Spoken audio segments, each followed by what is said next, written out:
मेरे इलाके का तगड़ा बंदा था, सियाना बंदा था, मालदार था, क्या कहते हैं पंजाबी में, डंडी पट्टी बड़ी कायम थी, बड़ा उसका दबदबा तनतना था।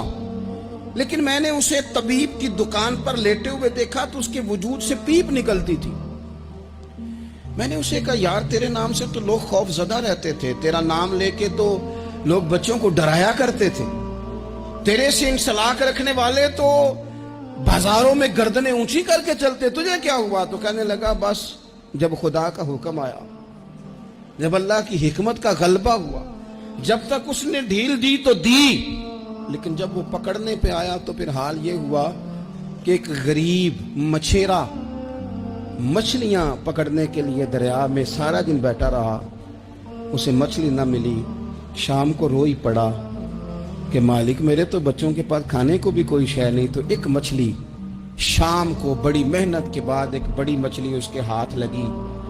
उन दिनों ना मछलियां मिलती थी ना गोश्त मिलता था। वो बेचारा एक मछली लेके जा रहा था अपने घर की जानिब, तो सामने उसे मैं आ गया। जो तरीका होता है, किधर लेके जा रहे हो, कहां से ली है? तो कहते उसने कहा, साहब मुझे पता है आप मुझसे छीन लेंगे, लेकिन मेरे बच्चे सुबह से भूखे हैं, यही मेरा रोजगार है, आज मुझे कुछ नहीं मुयस्सर आया, मैंने इस मछली को लिया है, मुझे तो बेचने को भी कुछ नहीं मिला, पता नहीं मुझे पकानी किस तरह है। तो ये एक मछली मेरे बच्चों की खुराक बनेगी, कल लूट लेना, परसों लूट लेना, तुम्हारा तो काम ही लूटना है, चलो कुछ दिन के लिए हाथ रोक लो। कहते हैं उसने जब ये कहा तो मैंने एक थप्पड़ मारा और उस आदमी से मछली छीन कर मैंने उसे पकड़ के घर ला रहा था मैं। उस मछली ने, हालांकि मछलियां काटा नहीं करती, कहने लगा उस मछली ने नाखून पर, मेरे पोरे पर थोड़ा सा काटा है। और मैंने कहा कोई बात नहीं, मछली जरा बड़ी थी, उसने काट लिया। मैंने थोड़ी सी पट्टी बांधी और घर वालों को कहा मछली पका दें, उन्होंने पकाई, खाई, कुछ पता ही नहीं था। 2-4 दिन गुजरे हैं तो जख्म आगे बढ़ने लगा। तबीब को दिखाया है तो उसने कहा ये तो उंगली काटनी पड़ेगी।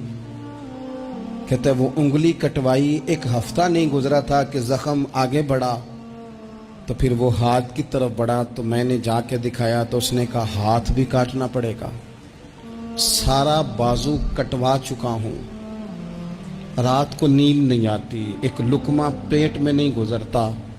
मेरे बच्चे, मेरे भतीजे, मेरे भाई, मेरे अजीज गली गली उस गरीब को ढूंढते फिरते हैं जिसका नाम भी हम कोई नहीं जानते। थक गए तलाश कर करके, खुदा जाने कहाँ छुप गया अल्लाह की इतनी बड़ी ज़मीन में, वो मिलता नहीं, मैं सो नहीं पाता। कहने लगे शेख मेरे लिए दुआ कर दो, मुझे कुछ नहीं चाहिए, बस वो मुझे मिल जाए और मैं उससे ना माफ़ी ले लूँ, बस वो मुझे माफ़ कर दे, 2 जुमले माफ, जैसे भी होगा मैं मना लूँगा, बंदा दरकार है। इब्ने अजर ने लिखा है, कहते हैं वो तड़पता रहा, रोता रहा, आहोजारी करता रहा।